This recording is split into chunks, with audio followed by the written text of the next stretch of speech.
Ma meilleure amie, un texte de Gilles Thibault.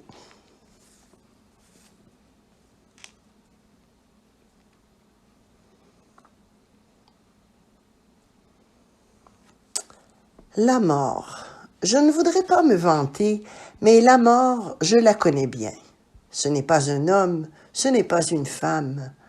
C'est une ombre qui se promène dans les corridors de l'hôpital.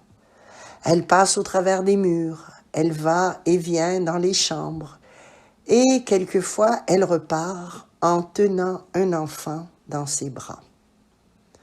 Au début de mon hospitalisation, lorsque j'avais très mal au corps, je l'appelais souvent la mort pour qu'elle vienne me chercher. Je la guettais. Lorsqu'elle s'approchait, je lui murmurais « Hé, la mort, je suis ici, emmène-moi avec toi, s'il te plaît. » Mais la mort, elle ne se retournait même pas. Elle continuait son chemin jusqu'au soir où elle est apparue au pied de mon lit. Elle ne souriait pas. Elle n'avait pas l'air méchante. Elle me fixait, immobile, le dos voûté. Moi, à ce moment-là, j'avais moins mal au corps. Ce n'est pas pour me vanter, mais je lui ai dit à la mort « Reviens me chercher un autre soir. Si tu es fatigué, tu peux te reposer ici, dans ma chambre. » À ma grande surprise, la mort, elle s'est installée au bout de mon lit. Nous n'avons rien dit. J'étais un peu craintif. Je ne savais pas ce qu'il fallait dire ou faire. Je lui ai offert un verre d'eau. Elle a refusé en faisant non avec la tête. Moi, j'ai bu quelques gorgées. Je me suis endormie. À mon réveil, la mort, elle avait disparu. La deuxième fois qu'elle est venue me rendre visite, la mort, elle a accepté de boire une petite gorgée d'eau. La troisième fois, elle a vidé le verre d'un trait parce qu'elle avait très soif. Elle venait d'emporter un enfant, un adulte et un vieillard au pays des rêves. Ses mains tremblaient. Je crois qu'elle pleurait un peu. Ce n'est pas pour me vanter, mais je lui ai demandé, comme ça, pour détendre l'atmosphère, « Le pays des rêves, c'est où? » La mort, elle n'a rien répondu. Elle a relevé la tête et elle m'a regardé droit dans les yeux. C'est à ce moment-là que j'ai compris quelque chose d'important. J'ai compris que la mort, elle était triste. Pendant de longues journées, j'ai beaucoup réfléchi à la mort et je ne voudrais pas changer de place avec elle. Pourquoi? Parce que, premièrement, tout le monde la déteste. La mort, elle n'est jamais invitée à faire un tour de vélo.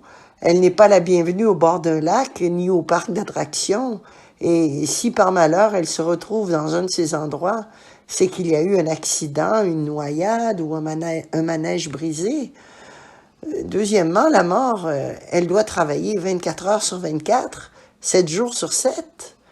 Aucun jour de congé, pas de vacances. En plus, elle n'est jamais félicitée pour son travail. Troisièmement, la mort, elle est seule au monde. Pas de père, pas de mère, pas d'amis. Elle ne regarde jamais la télévision parce qu'elle n'a pas de maison. La mort, elle grelotte en hiver. Elle crève de chaleur en été. Être la mort, ce n'est pas une vie que je lui ai murmuré un soir dans le noir. Elle n'a pas répondu, mais elle a souri. Même si le mois dernier, j'ai changé 3 fois de chambre à l'hôpital, la mort, elle me retrouve facilement. Elle vient me rendre visite de plus en plus souvent. Pourquoi? Parce que je suis le seul qui ne se sauve pas lorsqu'elle apparaît. Je suis le seul qui lui parle, qui lui offre de l'eau. La mort, elle ne s'installe plus au pied de mon lit. Maintenant, elle s'assoit en plein milieu, juste à côté de moi. Nous partageons une pomme ou une orange ou un morceau de gâteau. En mangeant, je lui parle de ma vie. Aujourd'hui, les médecins ont changé ma perfusion. Mes parents sont venus me voir. J'ai reçu en cadeau un camion miniature. Chaque fois que je lui parle, la mort, elle redresse un peu les épaules. Elle rit quelquefois. Ce n'est pas facile d'être son amie parce qu'elle ne parle pas beaucoup. Je dois lui poser des questions.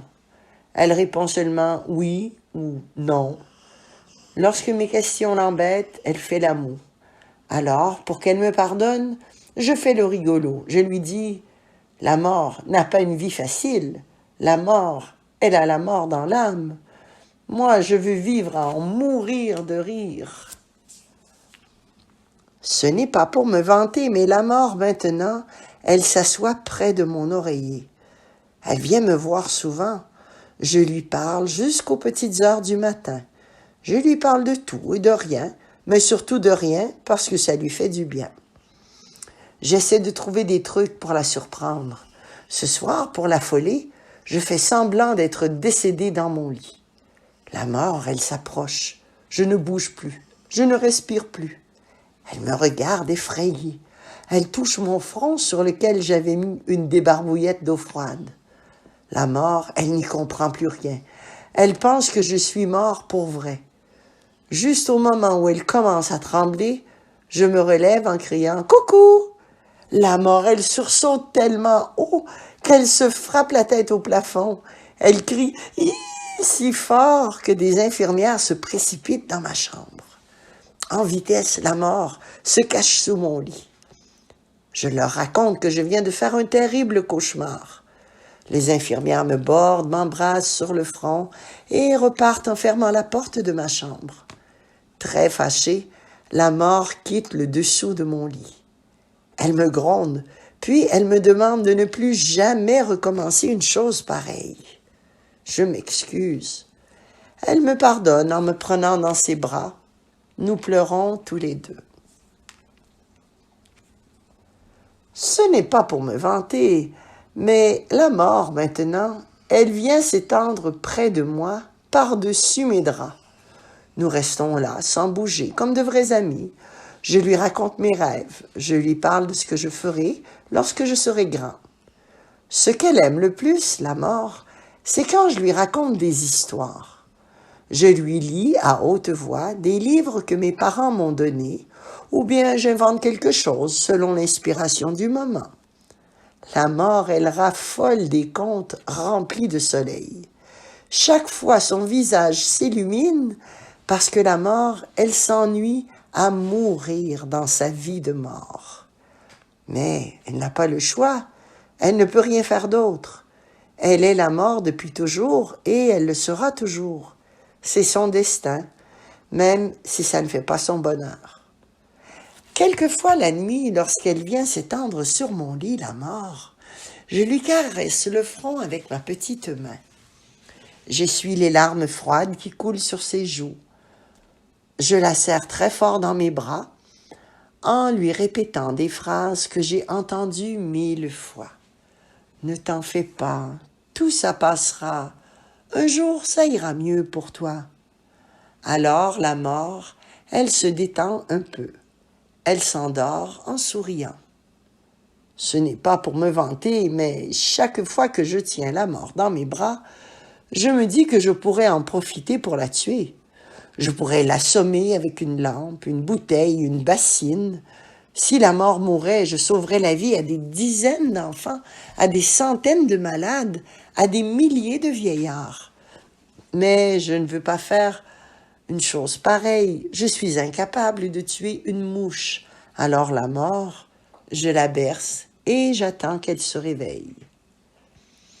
Maintenant, la mort et moi, on est copains-copains. Elle vient se coucher sous mes draps. Nous bavardons un peu avant de nous endormir. Elle me dévoile de grandes vérités. Pour exister, le jour a besoin de la nuit et vice-versa. Le chaud a besoin du froid et vice-versa. Le bruit a besoin du silence et vice-versa. La mort a besoin de la vie et vice-versa. Ce sont deux amis inséparables. Et il y a très, très longtemps, elles ont fait un pacte. La mort emporte les mourants pour faire place à la vie. La mort, finalement, c'est la meilleure amie de la vie. Je comprends tout cela, mais la mort, je lui demande d'attendre avant de m'emporter. Ce n'est pas pour moi. Je pense à mes parents, ils ne sont pas prêts. Ils ne pourraient pas survivre à mon départ. Alors, de jour en jour, de semaine en semaine, mes parents, je les prépare lentement. Je leur explique comment fonctionne la grande roue de la vie. Je leur explique que le jour a besoin de la nuit, que le chaud a besoin du froid et que la vie a besoin de la mort. Mais mon père et ma mère ne veulent pas comprendre. Ils ont peur de l'absence et du vide et de toutes les larmes qui viennent avec. La mort, maintenant, elle vient se coucher avec moi presque toutes les nuits. Lorsqu'elle est en retard ou qu'elle s'absente, je me demande ce qu'elle fait. Je m'inquiète. Je m'ennuie. Un soir, toute tremblante de froid, elle se glisse sous mes draps. J'en profite pour lui demander « Lorsque je serai au pays des rêves, où iras-tu te reposer? Qui te réchauffera les pieds? Qui te parlera? Auras-tu un autre ami? » Ce n'est pas pour me vanter, mais à la suite de toutes ces questions, la mort, elle n'a pas fermé l'œil de la nuit. Elle a beaucoup réfléchi. Je viens encore de changer de chambre. Assis sur mon lit, je suis très heureux et très malheureux à la fois. J'ai appris une bonne nouvelle pour moi, mais une mauvaise pour la mort. J'attends qu'elle vienne me rendre visite. Ce soir, elle est en retard. J'espère qu'il ne lui est rien arrivé de grave. Finalement, la mort, elle apparaît sur le coup de minuit. Je lui offre un verre d'eau, une pointe de tarte, une friandise. La mort, elle refuse. Elle semble nerveuse. Elle me dit que nous devons nous quitter, qu'elle part pour faire un long voyage. Je lui réponds en lui tenant la main. « Moi aussi, j'ai une mauvaise nouvelle pour toi. Grâce à un nouveau médicament, je serai bientôt guérie. Dans quelques semaines, mes cheveux vont repousser. Je deviendrai un enfant comme les autres. » On dirait que la mort, elle connaissait déjà la nouvelle. Elle se met à pleurer des larmes de joie. Nous nous lançons dans les bras l'un de l'autre et nous ne bougeons plus de la nuit. À mon réveil, le lendemain matin, la mort a disparu. Un petit cadeau trône sur mon oreiller. Le cœur battant, je dénoue le cordon de soie, je déplie le papier d'emballage, j'ouvre la boîte, elle est vide. Il n'y a rien à l'intérieur. Ah, seulement un petit mot griffonné sous le couvercle. Bonjour, cette boîte est magique comme la vie. Tu pourras y déposer tes jours et tes nuits, tes joies et tes peines, tes rires et tes silences. Ton ami qui t'aime, gros bisous. Un soir, après que j'ai subi mes derniers traitements, mes parents viennent me chercher, le sourire aux lèvres, et ils ouvrent une grande valise pour y entasser mes jouets, mes vêtements, mes médicaments. Je cache la boîte magique dans mes bagages. Puis, à tour de rôle, j'embrasse les médecins, les infirmiers, les préposés et même le balayeur. Je quitte l'hôpital les joues mouillées par les larmes de tous ceux qui se sont occupés de moi. Le cœur battant, je rentre à la maison et je me précipite dans ma chambre. J'ai beaucoup grandi depuis 2 ans. On dirait que mes jouets ont rapetissé. Je me couche dans mon lit, accompagné par tous mes oursons. Ensemble, nous écoutons mon père et ma mère nous raconter, à tour de rôle, mon histoire préférée, celle d'un petit loup qui a survécu à tous les dangers. Mes parents m'embrassent encore. Je ferme les paupières puis je m'endors. Je rêve à mon ami la mort.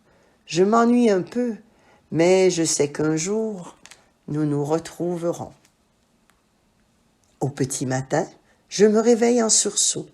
Je quitte mon lit, passe devant la chambre de mes parents, ouvre la porte qui mène au jardin et, pieds nus, je cours dans l'herbe fraîche. Les oiseaux chantent, le soleil se lève à l'horizon. Je me lance dans les bras de la vie. Ce n'est pas pour me vanter, mais je veux la vivre en savourant chaque seconde. Une ombre mystérieuse hante les couloirs à la nuit tombée. En silence, elle va de chambre en chambre et parfois repart avec quelqu'un dans les bras pour l'amener au pays des rêves. Tous la craignent, tous sauf moi. Je suis son seul ami.